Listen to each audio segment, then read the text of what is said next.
오늘 하나님이 주신 말씀은 요한일서 4장 1절에서 6절까지 말씀입니다.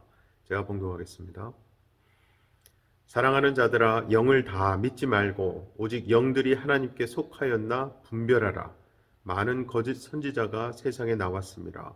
이로써 너희가 하나님의 영을 알지니 곧 예수 그리스도께서 육체로 오신 것을 시인하는 영마다 하나님께 속한 것이요 예수를 시인하지 아니하는 영마다 하나님께 속한 것이 아니니 이것이 곧 적그리스도의 영이니라. 오리라 한 말을 너희가 들었거니와 지금 벌써 세상에 있느니라. 자녀들아, 너희는 하나님께 속하였고 또 그들을 이기었나니 이는 너희 안에 계시니가 세상에 있는 자보다 크심이라. 그들은 세상에 속한 거로 세상에 속한 말을 하매 세상이 그들의 말을 듣느니라. 우리는 하나님께 속하였으니 하나님을 아는 자는 우리의 말을 듣고 하나님께 속하지 아니한 자는 우리의 말을 듣지 아니하나니 진리의 영과 미혹기의 영을 이로써 아느니라. 아멘. 신자에게 있어서 분별의 기준은 성경입니다. 그리고 올바른 분별은요, 성경을 타인의 옳고 그름을 가려내기 위한 수단으로 사용하는 것이 아닙니다. 누군가를 판단하기 위한 것이 아니라 어떤 경우에도 그리스도에게서 벗어날 수 없는 의지로 행해져야 하는 것입니다. 그런 면에서 본문 1절을 보면 사랑하는 자들아, 영을 다 믿지 말고 오직 영들이 하나님께 속하였나 분별하라. 많은 거짓 선지자가 세상에 나왔음이라 말씀합니다. 이 말을 자칫 잘못 이해하면 타인을 판단하는 것을 정당화하는 것으로 받아들일 수 있어요. 하지만 사도가 이런 말을 하는 것은 누군가를 판단하라는 것이 아니라 거짓 선지자가 다른 예수를 말하는 것이 난무한 세상의 현실에서 항상 진리이신 그리스도에게서 벗어나지 않도록 주의하고 살피라는 뜻으로 이해해야 합니다. 신자는 어떤 경우에도 그리스도에게서 벗어나지 않아야 합니다. 그러므로 전파되어지는 말들에 대해 무작정 받아들이기보다는 그 말이 과연 나를 그리스도에게로 인도하고 그리스도를 아는 일에 도움을 주는가를 살펴야 한다는 것입니다. 세상에는 복음을 위장한 인간의 말들이 너무나 많습니다. 즉 예수를 말하지만 사람들의 관심을 예수님이 아니라 자기 자신에게 향하게 하는 말이 많다는 거예요. 그러므로 말씀을 듣는 분들은 항상 진리에 관심을 가지고 말씀을 살펴야 하는 것입니다. 원래 복음은 예수님께 관심 가진 자를 모으는 기능을 갖고 있습니다. 또 반면에 예수님께는 관심이 없고 자기 자신에게 관심을 둔 사람들은 밀쳐내는 것이 복음이기도 합니다. 한마디로 복음은 오직 예수 그리스도만을 증거하고 고집할 뿐입니다. 때문에 예수님께만 관심을 두지 아니한 자는 참된 복음에 가까이 갈 수 없는 거죠. 자, 그렇다면 영들이 하나님께 속하였는지를 어떻게 알 수 있는가? 2절과 3절을 보면 이로써 너희가 하나님의 영을 알지니 곧 예수 그리스도께서 육체로 오신 것을 시인하는 영마다 하나님께 속한 것이요 예수를 시인하지 아니하는 영마다 하나님께 속한 것이 아니니 이것이 곧 적그리스도의 영이니라.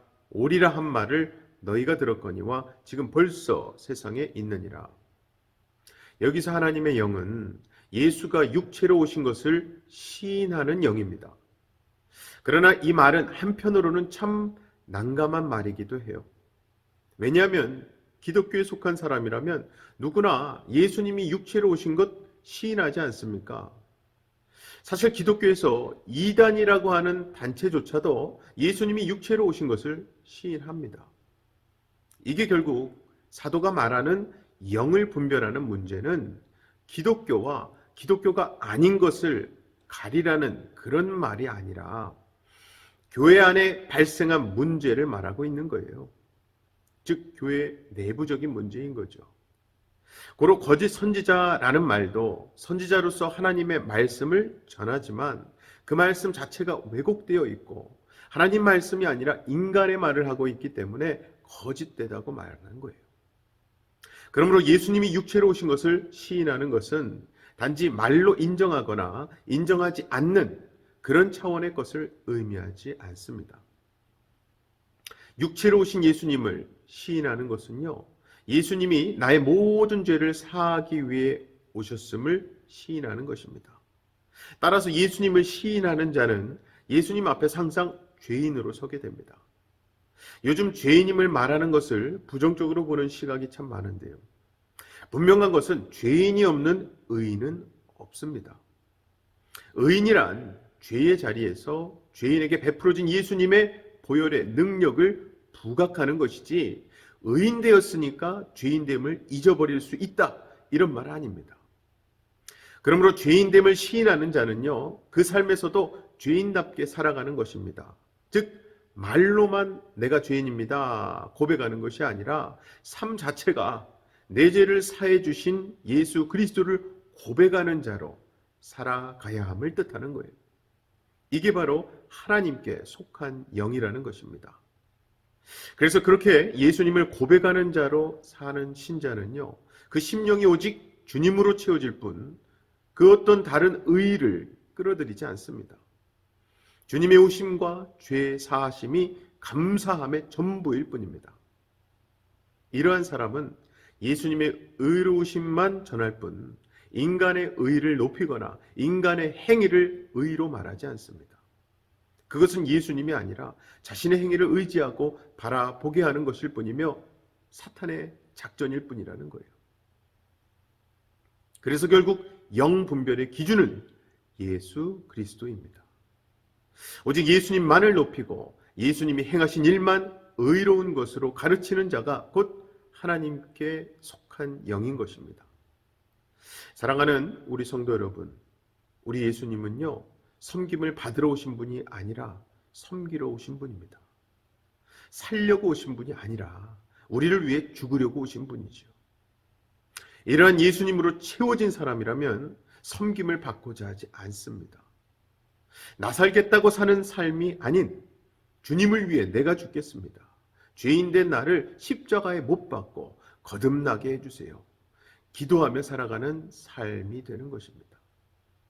아무쪼록 오늘 말씀은 결국 사람을 판단하라는 것이 아니라 우리로 하여금 그리스도께로부터 벗어나지 않기 위한 열망으로, 소망으로 살라는 의미임을 기억하시고 날마다 그리스도에게 모든 마음을 쏟으며 오직 그리스도를 향해 나아가기를 열망하는 마음으로 말씀을 대하시는, 그래서 바른 분별을 하시는 저와 여러분 되시기를 주님의 이름으로 간절히 축원합니다. 이 시간 다 같이 두 가지 기도 제목 놓고 기도하실 때에 결국 말씀 따라가는 삶이 예수 따라가는 삶입니다. 오늘도 말씀 붙들고 예수님에게만 집중하는 우리 하루가 되게 해달라고 기도합시다. 두 번째는요, 영적 분별력을 허락해달라고 기도합시다. 즉 말씀이 들리게 하시고 내 안에 내주하고 계시는 성령님의 음성이 들리게 해달라고, 그래서 예수 닮아가는 삶을 살게 해달라고 기도합시다. 제가 기도하겠습니다. 사랑의 아버지 하나님, 감사합니다. 하나님 말씀이 있기에 우리가 진리를, 빛을 알게 되고 보게 됩니다. 중요한 것은 그것을 그저 듣고 고백하는 데 끝나는 것이 아니라 우리 삶에서 예수 따라가는, 예수 닮아가는 삶 살기를 간절히 원합니다. 사람을 판단하기 위한 말씀이 아니라 나 자신을 십자가 앞에 놓고 말씀의 진리 안에서 예수 그리스도를 의지할 수밖에 없는 삶임을 고백하는 죄인으로서 예수님에 의해 의인이 될 수 있는 그 진리를 깨닫는 자로서 살아가게 하여 주시옵소서. 오늘도 내 안에 내주하고 계신 성령님의 음성을 들을 수 있게 하시고 우리가 말씀이 들리게 하시며 말씀 붙들고 사는 삶이 되게 하셔서 우리 삶에 예수님을 나의 주님으로 고백할 수 있는, 그 주님의 삶을 닮아갈 수 있는 삶이 되게 하여 주시옵소서. 모든 것을 하나님 앞에 맡기고 감사하며 예수 그리스도의 이름으로 기도합나이다. 아멘.